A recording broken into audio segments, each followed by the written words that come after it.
Hi guys, it's Emily Payne, your luxury travel bestie, and today we're going to be talking about our experience at the brand new Mandarin Oriental in Vienna, Austria.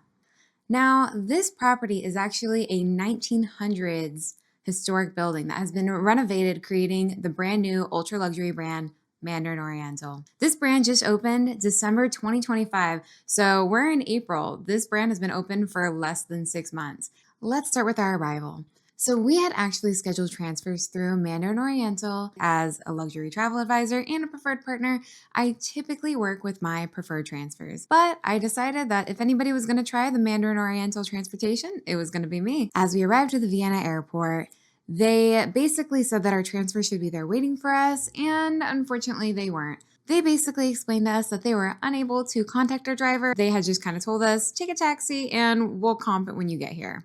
I mean, if anything, it was cheaper, but was it a smooth arrival? No, it really wasn't. They were extremely gracious once we got there. The hospitality, everybody was so kind. Walking in, there was beautiful marble floors, chandeliers, nice black, white, and gold accents all throughout the property, feeling very modern, but also very elegant. There is a wall in the lobby that is actually the most expensive wall in the entire property. It is a knitted tapestry knitted directly into the wall of the Mandarin Oriental.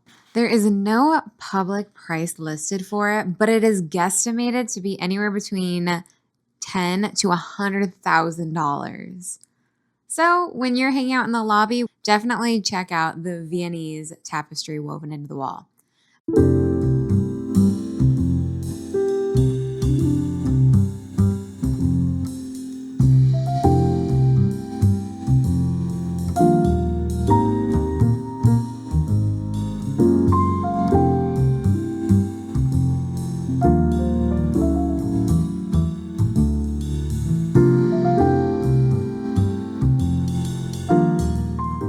Our room was absolutely stunning.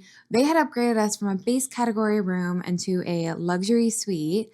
The suite was 996 square feet, so it was massive. The unique thing we realized instantly from walking into the suite was the layout. Walking into the suite, you walk straight through a hallway. The first thing we noticed was how beautiful the curtains were, and they actually drew back as we were entering. So it made it feel very grand, very welcoming, giving you a little bit more of that ultra luxury touch. We did have our own private mini bar and a nice little desk area. Walking from your living room into your bedroom, I do personally feel like the bedroom itself was a little bit small. I do feel like it flowed very seamlessly. Going straight from the bedroom right into the bathroom, the first thing I noticed was the heated floors. Probably one of my favorites in this entire trip. You do have your own secluded section within the bathroom for the toilet and the shower, which, mind you, there was a Japanese toilet that had a heated seat, but the bathroom was huge and spacious with a giant tub and beautiful lighting. Going straight past the bathroom into the closet, it feels very warm and very woodsy almost, giving a little bit more of that homey feel. Our closet was huge. Interesting point about this room is actually once you go through the closet, it takes you right back to the entrance of the room, which is that private hallway area we had talked about previously. One thing I do have to know is the bed situation. Right next to our beds, there were only 2 USB ports next to the bed, and if you're like me and you travel with an Apple Watch, maybe an Oura Ring, a phone, and probably even a laptop, 2 USB cords is not a lot for you. I am going to try the iconic chocolate fan from the Mandarin Oriental with gold dust on it.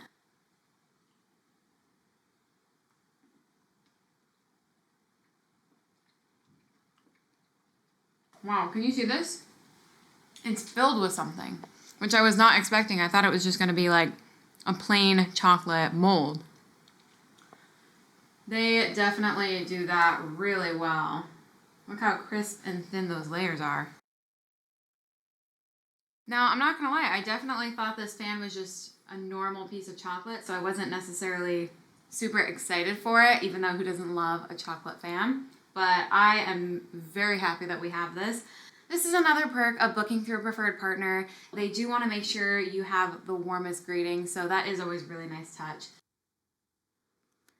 Okay, so this is a premier room. This is a little bit more of a base category room versus the suites we've already shown you. The biggest difference between this room and the suites that I've already shown you is the bathroom here. The shower is right in here, and then the toilet is also right in here. And this one does have double vanity. This is per request if you want something like this. And then the tub is still in here. It's still giving you that clean, rich Mandarin feel that we all know and love, but it's a little bit smaller. And then also you do have these walk-in little plaza areas to store luggage, but it's pretty much all here in the hallway. The biggest difference between this room and the suites too, I've noticed right away, is the art on the wall. I do feel like this is still a really nice design. It still gives you that Vienna Mandarin touch, but it doesn't have the same feel as the base category suites and the premier suites that we've already taken a look at. So this is a premier room. This is the third category room technically, but the biggest difference between a base category room and this room is actually just the view. Okay, so we are in the next category room. The biggest difference between a base category and this category room is the base category just has one bed, one bath, and a suite area. This category room has 2.5 bathrooms and it has a living room, dining room area. You do have a full kitchenette area that they've turned the mini bar into, which is designed a little bit more for hosting. And then there is an extra half bath here, which is always a nice touch from the living room area, especially if you're hosting. When they were designing this suite, they were thinking of more of a hosting lounge area. That's also why there is a full dining room in here. So if you did want to host, or it's more so to sit back, enjoy dinners here. You can have private dinners in here or just hang out. One thing that I have noticed throughout this entire hotel is the touch of color everywhere. In the lobby, you have the pinks and the blues, and in the rooms, you have the blues and the greens. So I like the soft touch of colors coming through. I feel like it kind of gives you that very like cozy modern feel, especially because this is an old renovated building. It looks very similar to the first category suite room and the standard. I personally really love the design of this room. I love the wood and I love the design here. I feel like there's lots of layers of art happening here, which I appreciate. This is another half bath, which the biggest difference between this and also the base category suite 2 is the base category suite has the toilet in the bathroom. This one doesn't have a toilet in the bathroom. This one's in this main room and over at the front, and then walking straight in, you have an extended closet here, also a vanity, which I think is a really nice touch if you are a girl who likes to get ready in the morning. Also, the biggest difference is the way the bath is laid out with the vanities. I think it flows really nicely, and the shower is bigger than the other base category suite, but the concept of the shower is pretty much the same design. I feel like this reminds me of Mandarin Oriental walking into this room. And then I feel like in the living room and in the bedrooms, it gives me a little bit more of that Vienna feel. So I feel like it was a really nice combination between Mandarin Oriental bringing in Vienna. So you really know where you are too. Another thing that I want to touch on is the dining experience. So there are actually 4 curated restaurants right in the heart of the Mandarin Oriental, which is basically within this glass roofed courtyard, which was a really interesting concept. Within this restaurant, they had the bar, the brasserie, and the cafe. The one interesting thing about this restaurant, though, is based off the time and the day of the week, it actually does shift into another restaurant, meaning the chef creates an entirely new menu, giving it a completely different feel, all within the same location. Looking online, trying to decide where we wanted to dine before we arrived, it looked like I had multiple restaurant options. And once we had arrived, I basically had talked thorough with our concierge, and he said that it was all within one location.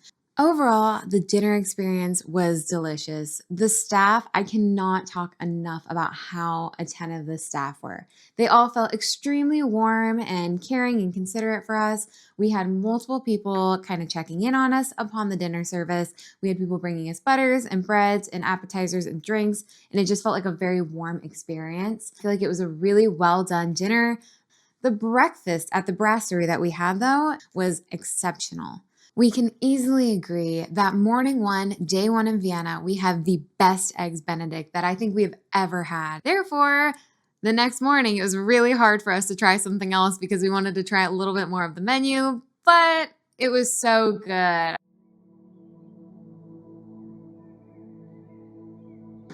Okay guys, I'm here at the spa and how incredible is this? It's so beautiful. Spa really stuck out to me. This is probably one of the most beautiful spas that I've ever seen at a property, at least in a long time. The spa at the Mandarin Oriental has a 700 square meter luxury wellness spa. It's designed in an ultra calm urban sanctuary, combines Mandarin Oriental Asian wellness philosophy with the Viennese culture influence. It focuses on holistic well being, balance, and restoration rather than the large resort style spas that you typically see in luxury properties.